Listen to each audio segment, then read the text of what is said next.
This is so exciting. I don't think we've ever had a rock star in the room before. So we have lots of rock star entrepreneurs and venture capitalists, but this is exciting. So is this your first time at Stanford? Yeah, you still don't have a rock star in the room. No, yeah. I think we'll, yes. Okay, so here we have Cameron, here we have Nate, and in fact, Nate this morning got a chance to go play golf at the Stanford golf course. Yeah. Pretty cool. Amazing. Yeah. I was just like bumming around in Florida and other places, and to come here is just incredible. Fabulous. As an excuse that I'm only here because I was able to play the golf course earlier. Great. Well, maybe we can entice you back again. Probably. So let's get started. A lot of people in the room are not that familiar with the music industry. We're certainly pretty familiar with the Silicon Valley entrepreneurial ecosystem. Maybe you could give us a little bit of a tutorial about what it means to be a producer, a manager, a executive, and also an artist in the music industry. Cameron, you want to kick it off? Well, I'll start quickly. So the music business is really divided into major companies and independent companies. And now the major companies are really Warner Music Group, which I'm a part of, Sony and Universal. And then there's a whole host of independent companies that are smaller than the majors. And generally, on the business is divided in two: recorded music, which is the kind of the classic record business where we find artists, we make recordings of the music, and we exploit that music however we can, through CD sales, through downloads, through streaming, through licensing of all different types. And also the music publishing business, which isn't really the music publishing business. It's called the music publishing business because 100 or 200 years ago they used to publish sheet music, but really today it's more probably the music licensing business and the song business. And that business is about owning and managing the underlying songs, the intellectual property of the songs themselves, the compositions themselves. So every song's written by somebody, and they own that song, and then it's used in various ways. So, that's the music business that we're in, and then there's artists and managers and booking agents and lawyers. There's a whole industry of people that make a living working around the music business, and artists and songwriters. Great. What about from the artist perspective? I am the exploited. It's a terrible word. So the we exploit lawyers, the music, not the managers, everybody. I create music, make art, write songs. They're not mutually exclusive or together, art or music. And I like to do a little bit of everything, and that usually means that eventually I have to go out on tour or do interviews or do other stuff like that. But the music industry, where I'm at right now, is a great place because I've had opportunities. I've been on the radio and have sold music. So to get to, I guess, dictate, have a little more of a hand in dictating what I do as an artist is it's a great place to be. So around here, we know about all different types of investors, whether it's seed funds that really look at companies very early on and those who invest later stage. At what stage do you start investing in artists?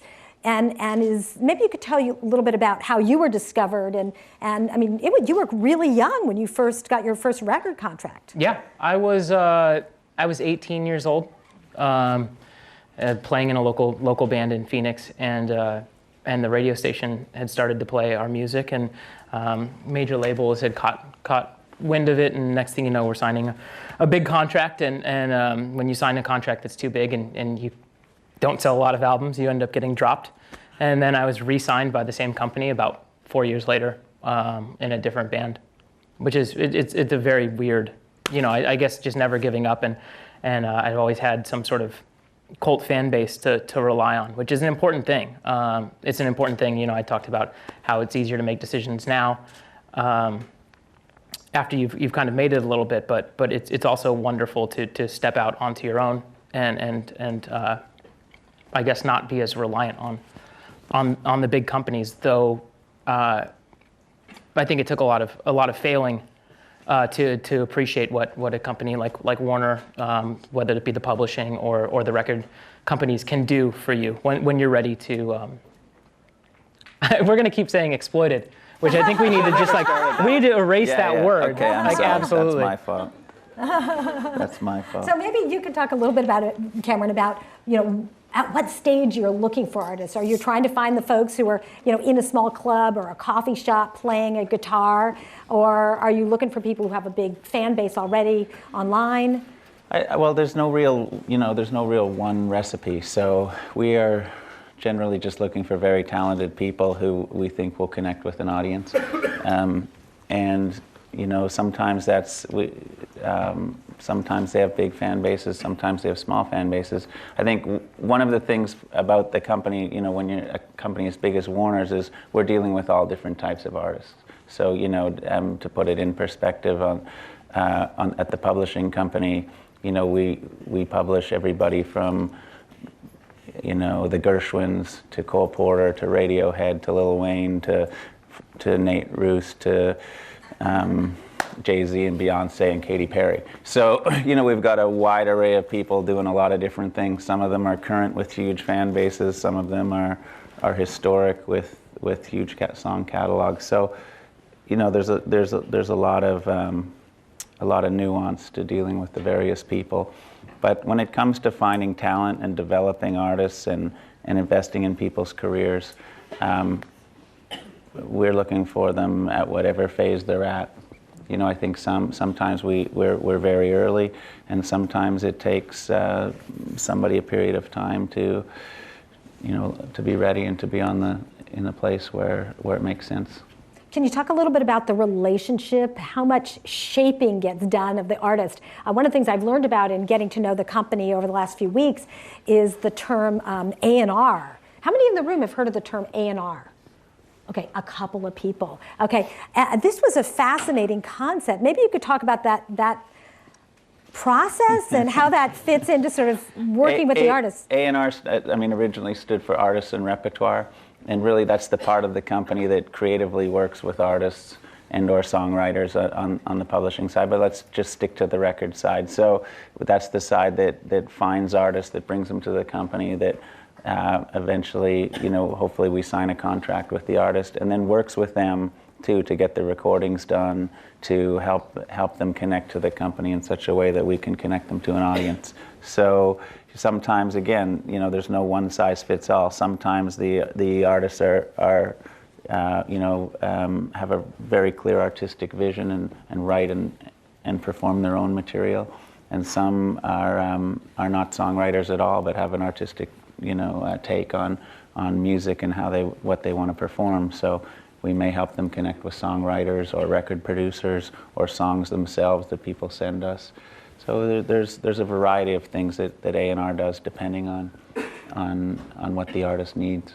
One of the things that I've learned along the way is that it's actually pretty rare to be in a position like you, Nate, where you actually are a songwriter and a performer, that a huge number of people fit into one of those categories, either a songwriter or a performer, and that's where this comes a matching.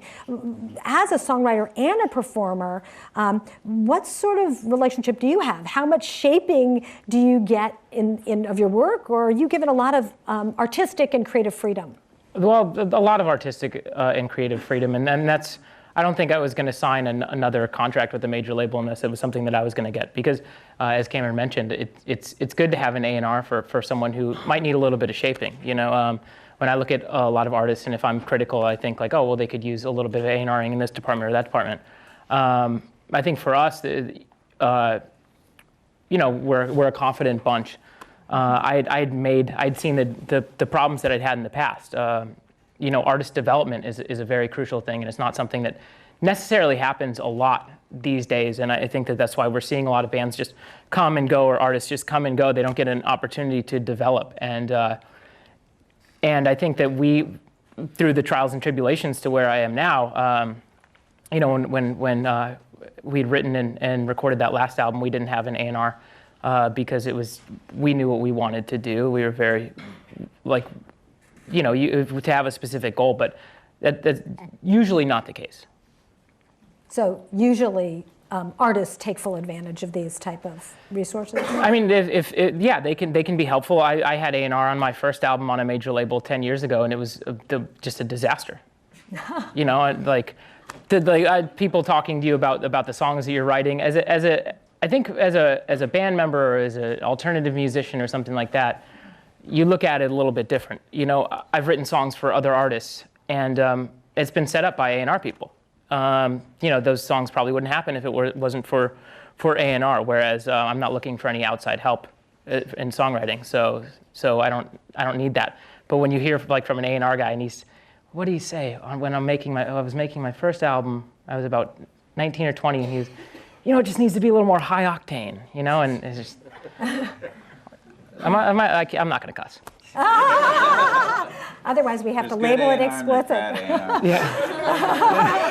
Oh, that's true in everything, right? Good A&R doesn't use words like exploited. Well, we were talking actually earlier today, and we were talking about the good ideas and the bad ideas. So maybe there's good A&Ring out of bad A&Ring. Something good. Well, so one of the things that we're very aware of here is technology trends, and things are changing all the time. That's certainly true in the music industry as well. How do you both follow and create trends? Well, I don't do either one. So, but generally, I'm buying those shoes tomorrow. Yeah, actually, but as a company, you know, I think it's a little bit counterintuitive, you know, because it's and I think it really relates to creativity, and it relates to being an entrepreneur, or you know, anything that's truly creative. It's the challenge is, you know, how to remain fresh and creative and new in your approach, so that you know, you're not chasing something that's already being done. You're actually doing something new. And I think for you know, for a company or for an artist or for you know, that's just a huge challenge, and it's an exciting challenge, and it's one of those things when you experience it, it's really fantastic, and I think it's what keeps us all trying and keeps us all going back, because you know, I'm amazed every year, or you know, put whatever time frame you want on it. I tend to use years, I guess, because that's the way we delineate our life in some fashion. But you know, every year the songs are great. Every year there's more hit songs. Every year there's a song I hear, or a bunch of songs that I hear that move me emotionally and make me, you know, want to listen to music or play it for my friends or play it for my family. And those songs usually don't sound like the songs that I heard last year. So it's you know, that's the challenge. That's the infinite challenge that we have in the music world. Do you think about this? Do you think about trends, or are you as an artist trying to buck the trends and trying to do something that's very different? No, I think that it's as an artist, you know, I think that I didn't necessarily have maybe the mainstream success that I had until recently, because I was so caught up in trying to kind of just make albums like from the 60s or 70s, like Beatles-esque type of albums, and I started to just lose focus on what was happening now. And I think with the last album, I'd realized that I was just going to get left behind if I wasn't going to start paying attention. And you know, there's a lot of terrible music out there. Most of it is terrible, but there's a lot of good stuff, and there's people trying to do new things, and I let it influence me. I've become a better songwriter, just a better person by acknowledging what's happening right now. You know, I think it used to just kind of scare me a little bit, but now I think that it's been one of the biggest reasons for my success is to acknowledge that there's something in front of me and it's happening. Speaking of albums, people consume songs these days, you know, as well as albums. Do you think about this? Do you think in terms of developing a whole album, a whole collection, or do you think about, you know, one hit at a time? I think strictly about an album. That's how I was raised with my dad's record collections. They got to tell a story. You know, right now I'm in the process of making an album, and the biggest challenge for me is the cohesiveness that's with the album. It's not about writing a song. I mean, that's a little bit easier. It's a lot easier than thinking about tying this whole entire thing together and how it's going to affect someone's life as opposed to just that one little song. Whereas like, in publishing, it's a lot different. You are, a lot of it is based just around one song. A lot of the success is based around one song. And that, it makes total sense. I was talking earlier about other songs that I'd written and how I might not, think that I'm not breaking any new ground. And a lot of times as a songwriter, I'll take my name off of the song and put a different name under the song.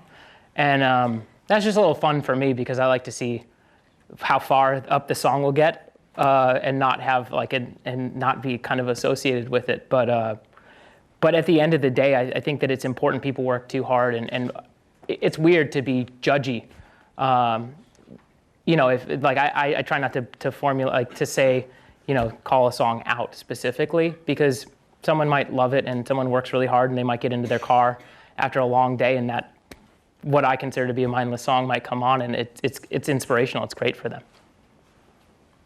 Do you think differently about this, the songs versus well, I think Nate made a good point. In publishing, it's definitely about the songs. We manage the songs individually.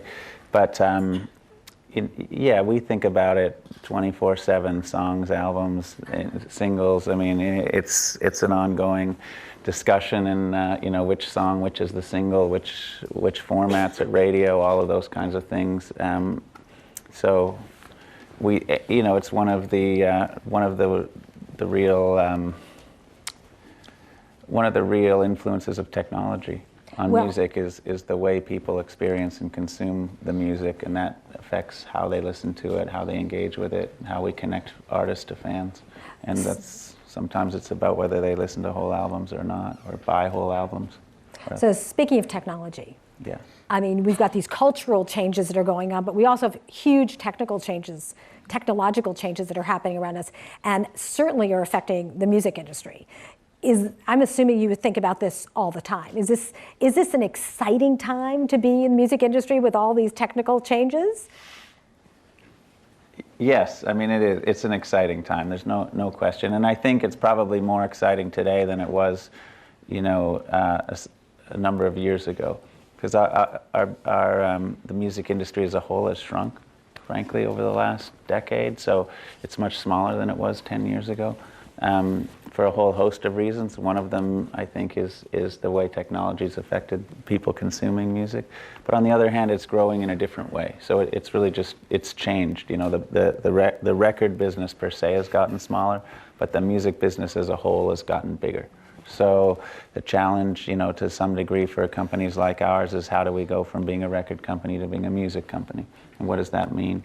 And how do we look at that? So it's a time of great change, which is really exciting, but also, it's challenging. I remember 10 years ago having just started, and I think I had gotten one of the last big contracts that they were giving out to bands at the time, and it was just insane to see that year. I think it was 2002 to 2003, and iTunes took over, and everything changed, and we started to realize that we weren't going to necessarily have a job as a band unless we got out on the road and we made our money by touring and stuff like that. So we had to find ways. And meanwhile, I'm looking at the music industry and the people at our label at the time, and they couldn't figure out how to adjust. We were thankful to be dropped by them because we were watching them flailing. You look at people like Cameron now, and we've got another friend who they're embracing it, and you're seeing the turnaround now because of people like Cameron. For me, it just personally in my life, I'm an entrepreneur really. I've worked at Warner Music Group for 3 years, but prior to that, I'd only worked for myself. So, in the music business. So when I started my company, it was a record company, and in 1999, 2000 is when we started to see the decline of CD sales and the explosion of technology with iTunes. In fact, I came up to Cupertino to see, and I was at the theater at Apple when Steve Jobs introduced iTunes to the music industry. So I was sitting in a theater about this big. But what it did for me is it made me start music publishing. So it was a big driver for me to change our business model and to find some new things to do. So I started a music publishing company probably within about 12 months to determine how can we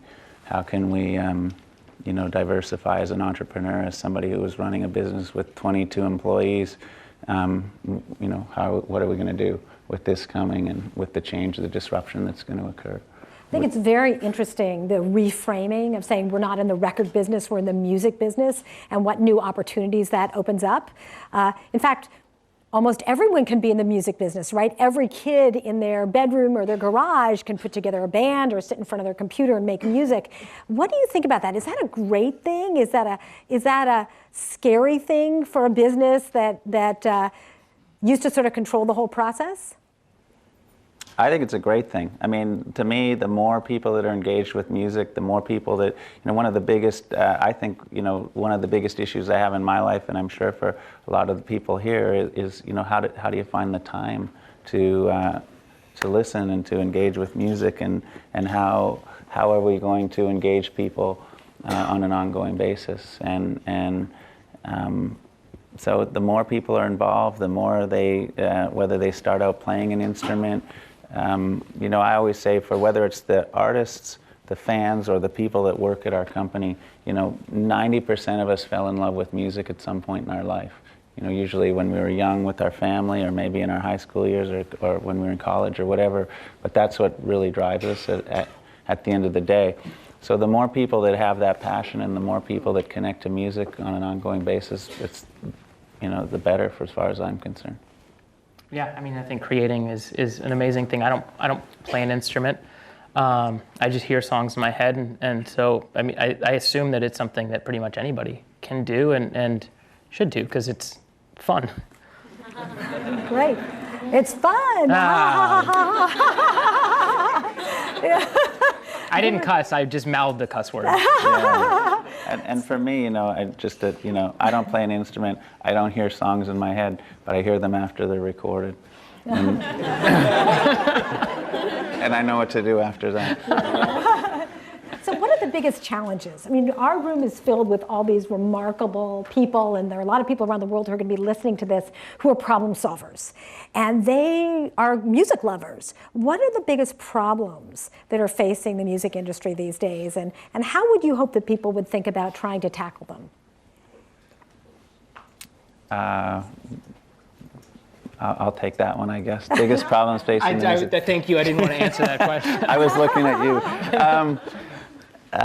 Well, look, we've got lots of problems, and I think it's something we talked about before. I mean, I try not to get bogged down in the problems. I think that we've got to look at them as opportunities, because I think when we look at them as problems, suddenly it's like, we've got all these problems. But we have lots of opportunities. I mean, we have technology, all the things that it brings. How do we monetize the music? How do we monetize our relationship with fans? How do we get more music to fans? How do we create a global company? How do we find talented songwriters? How do we find talented artists? How do we connect those artists and their music with the fans in an efficient way? How do we deal with the different interests, the competing interests that are surrounding music?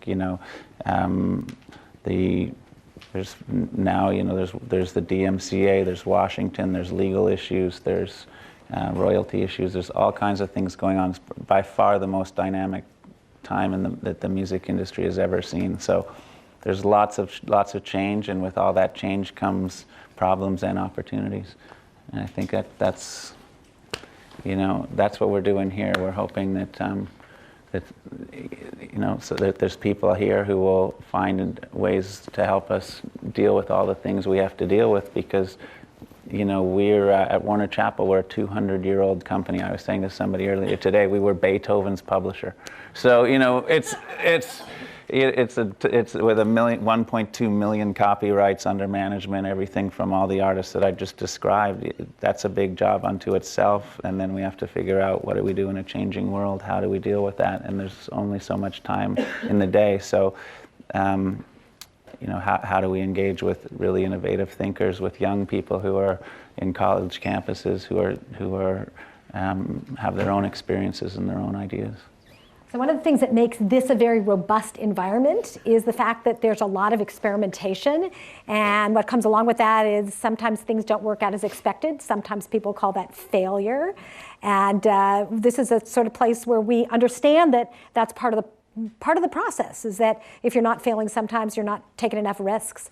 Is this something that the music industry embraces, the idea of experimentation and risk-taking, knowing that not everything is going to work? As an artist, yeah. I love the risk-taking aspect of it. I don't even coming up, trying to write an album, following up the success of this last one.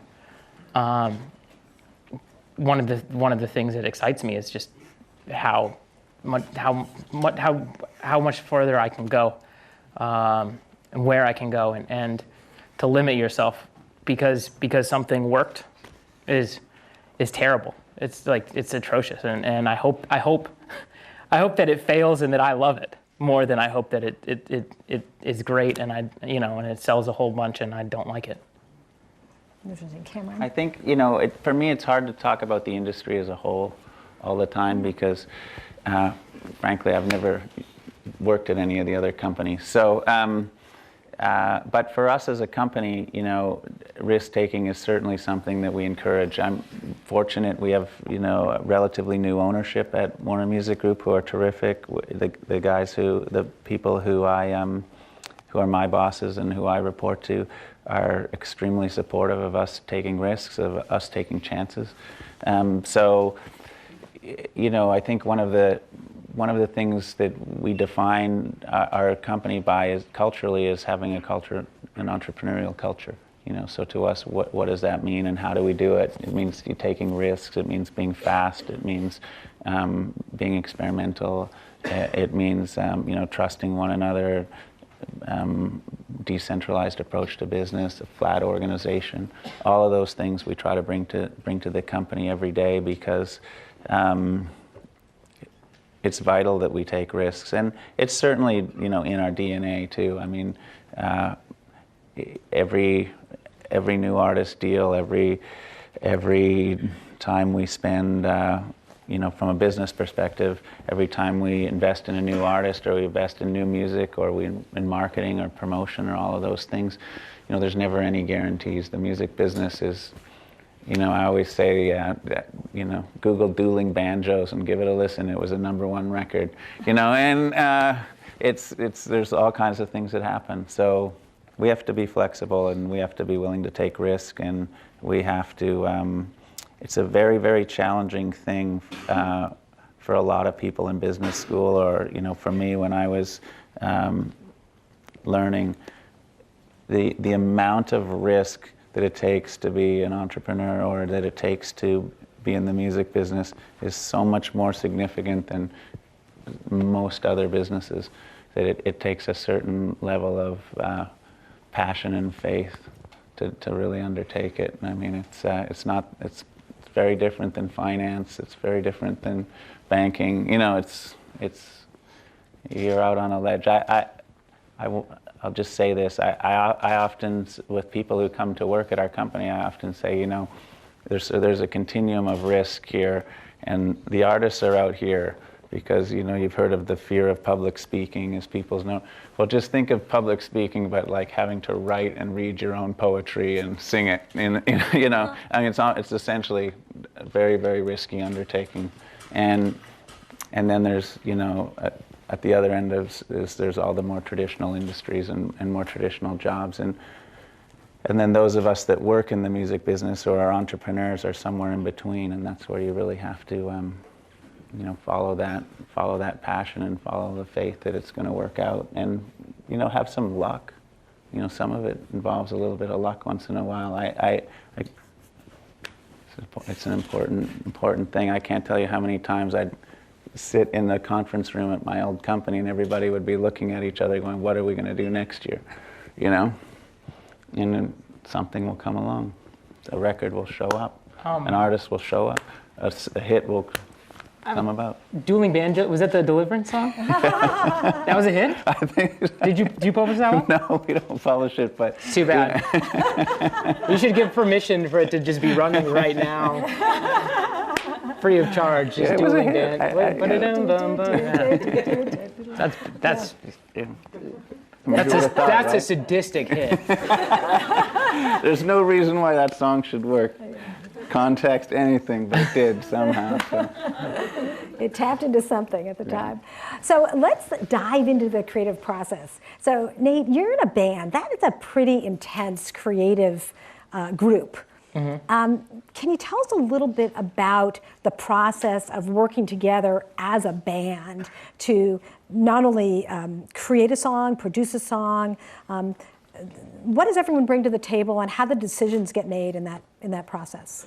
Well, I think it takes a lot of knowing what people do best. The songs generally start in my head, and I'll conceptualize them, conceptualize kind of the album, where it's going to go, and then we'll all get together and kind of dissect it a little bit and make an album from that. And I think it works so well and fun because we know each other, but we're also such close friends that I've been in writing sessions with people that I can't stand, and it doesn't help. And I think to be around people that you trust, that you know kind of what their strengths are, and you kind of, there was a time early on in the band when we would the two of us would leave the room when the one person was kind of doing the thing that they specialize in. And it was just at the beginning of the band, because it was so exciting for us to come back into the room and hear what they had done. Because while the songs, you generally start with me, it's cool to see kind of the arc they take thereafter. Very cool. So I'm going to ask just a couple more questions and open it up to the audience so you can percolate on the type of questions that you would like to ask to our guests. So one thing that strikes me these days, it's very different than when I listen to music, is that most songs come out with a video. And it's really interesting. So how does that affect you? Do you have to think about the visuals that go along with the song while you're writing it? Is that something that's part of it? And does that change your experience of crafting the song as well as the folks who are going to be listening to it? Me personally, no. I don't. The video thing is more of like a massive annoyance. They have to get in front of a camera and do stuff like that. I like the song. My favorite part about music isn't what I saw, it's what I heard, and it's what I heard and what it means to me when you're seeing a video. And this is just purely artistic. I'm sure that there are reasons why we make videos, and they're all for business. If it were up to me, we wouldn't make any videos because they just don't seem. They seem kind of pointless. I want people to hear the music, not see the music and then get planted in their heads kind of what they think this like. I want people to come up with what the song's about themselves. That's why I got into music in the first place. Good. Do you have any thoughts on that? For me, I think, as a music fan, which is really what I am to begin with, I was never. I'm a big fan of listening to music. I think that, but I do understand, YouTube is obviously a massive part of the way people consume music Yeah, sorry, today. I don't want to sound like a dinosaur either. Yeah. Videos are cool. YouTube is a massive part of the way people consume music today, and I think it's one of the, maybe a future of the business or of music in general is how people experience music, and I think there'll be visual aspects to it. I think that's one of the great things about rooms like this and places like Stanford is there's all kinds of technology and innovation that's going on that's going to make music more experiential, in my opinion. And I think video will be part of that in some fashion. And then you have YouTube and the phones with screens, and certainly there's a whole lot of music that gets consumed with that gets interacted with through video. But at the real core of it, at the very, very core of it, the great songs and the biggest songs and the biggest artists have an ability to move people and make them feel and think, or both at the same time through a song without a visual. Yeah, and I mean, I think that through the publishing world of things as well, we got a lot of breaks on our first hit song just by it being on the TV show Glee, and then being in a Chevy commercial. So it's a nice, it works as an outlet to get your music out. It definitely works on a business level. Yeah, I think that's actually an interesting point. There's also a lot of use of music with visuals that come later or for another purpose, or whether it's a movie or a TV show or a commercial or any of those things, where we don't actually make the video that goes with the song, but for some reason, it can be a very powerful combination. Great. So let's imagine there's someone in the room or someone who's listening who so wants to be a professional musician. This is something that really is their passion, and they want to have this broad audience. What's the best way for people to think about the process of getting, quote unquote, discovered? You take I that feel one. like that question is like asked all the time. There's the cool thing I think about this answer is that there's no rhyme or reason to it. You just I think you if it's a good song, I hope that through publishing or through record labels, it'll find people. The internet has been so helpful in that, making people discoverable. I will also say that if your goal is to get rich and famous, then you might have picked like the wrong profession. So Cameron, though, do you go and troll on YouTube and see who gets a lot of views? I mean, are you like sitting there? YouTube looking for artists to exploit. Is that what you're doing, or does someone have to get introduced to you? I mean, he's usually just writing a bunch of snide comments about Beyonce's attire. But we know that in the world of venture capital, in the publishing world, there are all sorts of unsolicited business plans and manuscripts, and things don't get read unless they are introduced. I mean, do you have a network of people that you count on to introduce you who are out there looking for talent, or are you out there, literally are people looking on YouTube to see who's getting views? I think there's different approaches and there's different ways people do it. So there's no one way anything happens. But we have people doing research, and most companies do have people doing research. And obviously, this is so we have people doing research, and that involves lots of different things. There's a lot of tools that we have. They use, in technology, we can see, believe it or not, we have companies and internet capabilities that allow us to see every radio station, how many songs they play, what time of day they play our songs. We can see when things sell by market. We get lots of data in a lot of different ways. And so we have a research department that works through that data and will look for things that are working or not working.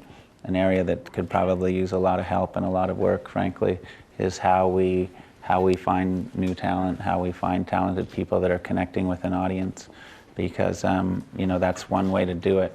But also, I think for me personally, a more informal network of people that I know and I've got to know for many years. Some of them are everything from people who work in studios to people who work as lawyers or managers or booking agents or whatever, and also then just stuff that gets sent in. And of course there's the friends of your parents and the friends of your brothers and the friends of your, everybody knows somebody. So, but the reality too in my life with all of the people that I've been fortunate enough to work with, there's basically two real truths to it. One is that I've been fortunate that all of the success that I've had in the companies that I've worked for have had is really at the core based on creative people writing great songs and making great music. And secondly, everything that I found and ended up working with was brought to me by somebody else. So I've never actually trolled anywhere and found anything specifically. But that doesn't mean it's not just one person in the room or two people playing me something or somebody I know sending me something. And ultimately, you still have to make the decision: are you in or are you out? And that's the real challenge. That. Great. I bet there's some questions in the room. Who wants to start? Yes. And say it really loud. Okay. So you said that you're trying to make the transition from being a record company to being a music company. So obviously a lot of the money that was in recorded music has sort of transitioned elsewhere. Is this primarily in live performances and touring now? Or what are the markets that you're trying to go after in the music realm? Well, yes, a lot of there's probably more money in the live recording business. I mean, in the live touring business than there's been. I don't have it in front of me, but yeah, but I would say it's more nuanced than that. I think we're looking at things like streaming services, like YouTube, like new video services. How do we organize around that? How do we monetize our music in those situations, our videos in those situations? What's the best way to run a business around that? Do we sell our own advertising? Do we use somebody else to do it? Do we have an algorithm that does it? How do we create more videos to go with that? What's the business around lyric videos? I'm sure you guys experience a lot of lyric videos. There's a lot of lyric websites. Yeah, what's up with lyric videos? Lyric videos. What's a lyric video? A lyric video is a video that basically plays the lyrics of the song while the song plays. On YouTube, like on They're YouTube. very popular. So I can sing along? You can sing along, or you can I just suppose- read along. Yeah, it's like a karaoke type of Okay, yeah, situation. yeah. Yeah. So I think in all of those places we're trying to figure that out. And how do you organize a business around it? What's the best way forward? Do we want to be in the live business as well? I mean, we as a company, in certain instances, share in the live performance of the artists. In some instances, we don't. How do we? How do we partner more with our artists and connect them to more fans? What are the global opportunities around an artist and around music? What's the music? What are the opportunities? How are people going to consume music in Eastern Europe? How are they going to listen? Are there opportunities that are different there than they are here? What's the relationship like with the fans? Those kinds of things. Great. Yes. So when I was growing up, there used to be like 4 major record labels, and now there's only 3 main players. Yes. What do you attribute to Warner's ability to remain one of these 3 main players? Can you please repeat the question? Just, you can repeat it. Oh, now there's 3 major record labels. What capabilities and what ability do we have to remain? Yeah. I think, well, look, there's probably a number of things. One is the incredible history of the company and the scale of the music that we already are in business with and the artists that we have. But I would say, going forward, our ability to find new talented artists and connect them to fans, our ability to help them succeed in doing that. That's really the lifeblood and the future growth of our company. And I would also say, innovation and the culture of the company as a whole. How do we continue to evolve? On the Warner Chappell side, a 200-year-old company that's still thriving. How do you create a culture? How do you continue to have a culture that attracts young people, that attracts smart people, that's innovative in its thinking, that's flexible in the way it approaches business, so that it can survive, whatever the world throws at us. And I think that's, as a leader of a company of the size and scale of Warner Brothers and Warner Chappell, that's the real challenge: is how do we create a sustainable, ongoing business and business culture that's attracting people to help us to drive us into the future. Great. Yes. Hi, I'm wondering, when you're looking at new artists, how important is talent versus like an image or a brand? That's really the question. So the question was, how important is image versus talent? Yeah. So. Yeah, like branding. It's interesting because I guess sometimes I'll answer it in two ways. First of all, talent is very, very important, and it's been proven to me over and over again. And I think there are times, there are times in running, especially a smaller company, not so much running Warner's, but when I had my own businesses that are smaller, you ebb and flow with your own success. And I think it was constantly proven to me that talent finds its way, and that's something I fundamentally believe in. I think then image and how does that, I guess I wouldn't always separate the two.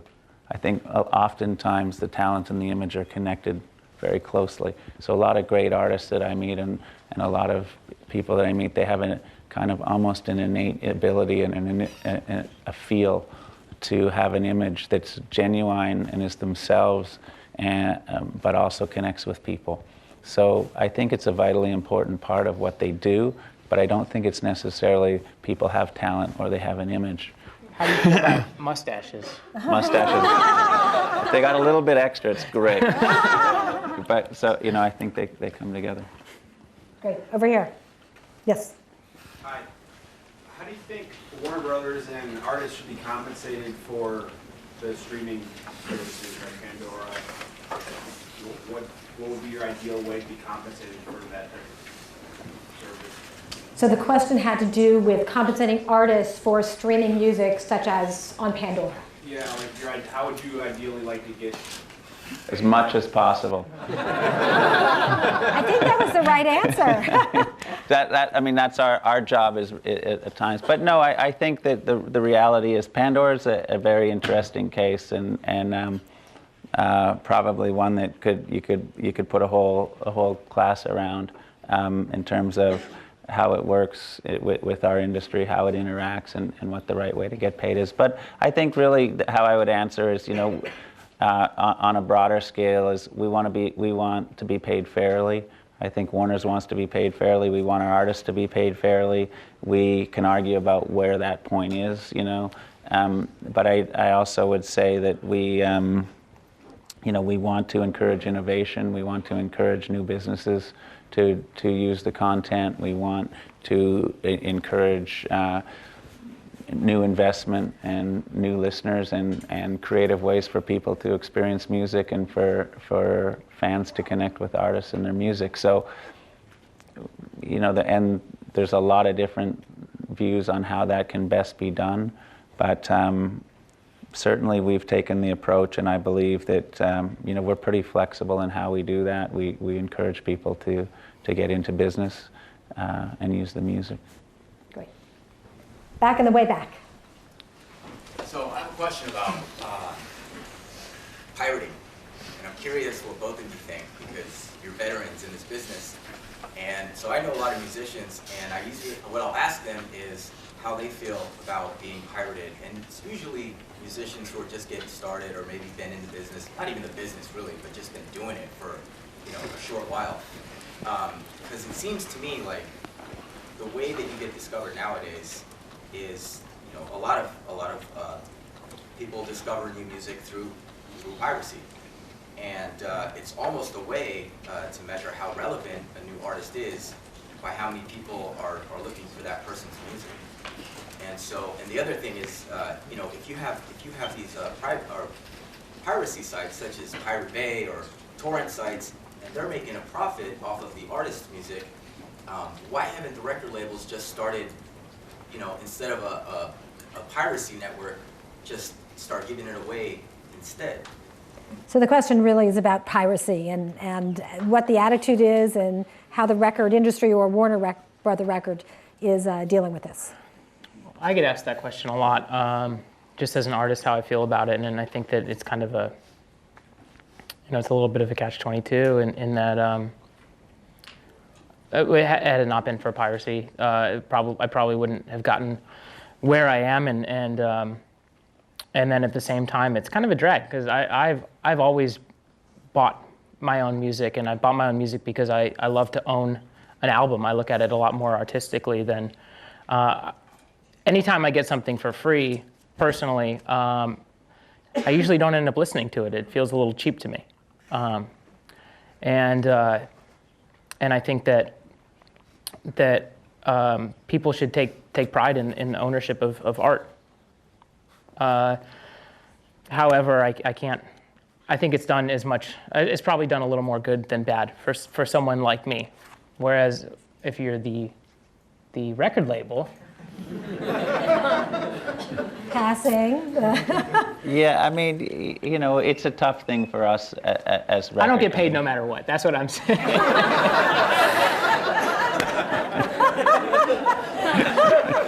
He's trying to decide where to buy his next house.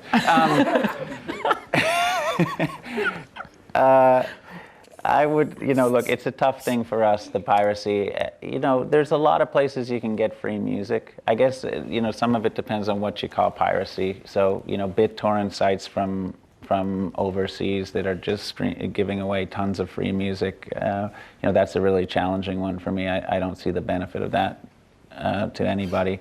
But if you're talking about free music, you know, or people being able to get music for free, I think there are times when that's beneficial, and certainly we as a company are engaged in a lot of free situations, whether it's you know, promotional type stuff, whether it's giving music away through various sites, whether it's freemium type models with Spotify and Pandora or other places where we allow people to use it for free for a period of time, and then they have to pay us at a certain point.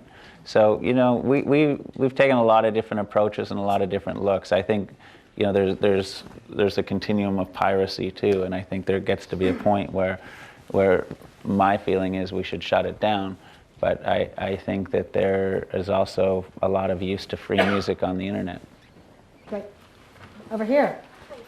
Thank you so much. I'd love to hear so being in the music industry, I'm sure that you're also looking at how internet is changing other businesses as well. I'd love to hear what firms outside of the music industry you're looking at and things that they're doing that are interesting that you're looking to apply to the music industry. So the question is, are you looking to other industries for inspiration for the music industry? Yeah, yes, we're looking all the time, and we're looking at them from different points of view, and you know, it's hard to be the expert on everything in the music industry, but I would say that, so I don't speak for everybody, but you know, look, we look at a lot of different companies from, and how, you know, how they're using technology, everybody, of course, from Google and Apple and the huge companies to smaller companies, you know, Instagram, Snapchat, whatever the latest ones are. And really what you know, fundamentally, we're still, you know, our approach is how can we either change our organization and change our company as a whole in order to better compete going forward, or how can we use these various technologies or partner with these companies to connect more fans to the music that our artists are making. So we generally approach it through those two things, and when we do that, the possibilities become fairly infinite, and we're constantly looking to try to do that. I think you might have seen just today or yesterday we announced a Warner Music Group partnership with Shazam to, you know, source talent, to find new artists, to use their data in helping us move forward. So, you know, they're obviously a big technology company, but big or small, we're looking for companies we can have strategic partnerships with and or be in business with. Great. Yes? I've read that you studied law before going into the music industry. I was wondering what prompted that change. So the question is, Cameron, you were a lawyer, you studied law before this, and then you entered the music industry. So, what prompted you to make that change? Well, a lot of different things, but you know, I studied law, I went to business school, and then I went to law school. I became essentially a criminal defense lawyer and a litigator, and really I wasn't prepared for it. I wasn't really emotionally able to do it. I wasn't prepared for the negativity. I wasn't prepared for the misery and the negativity around it, frankly. I liked the intellectual challenge of it, And when push came to shove, I'm sure it's something, I don't know if it's something that, maybe it doesn't happen at Stanford, but for me, when I was that age, it certainly happened, is that, it's hard to find something that you're really passionate about. And that, to me, I would look to at the rest of my life. I remember when I was a lawyer, at times I think, my God, the rest of my life doing this, and I didn't see a lot of really happy people, and I just didn't have the passion and the belief that what I was doing was really that meaningful at a period of time. So I'd always been a music fan, and music had been probably, music and sports had been the most important things to me in my life to that point. So really I started the record company because I just felt like, if I could be a part of bringing music to the world that affected people the way it affected me, that would be a good thing, and that would be a worthy thing to do with my time, my energy. And so that's what I did. Great. Last question. Yep. I'm really curious, when you and your team are deciding to sign a new artist, what portion of your personal taste goes into that decision, and what part of that decision is made by, reaching a certain fan base, reaching a certain type of audience, filling a hole in your roster, so to speak?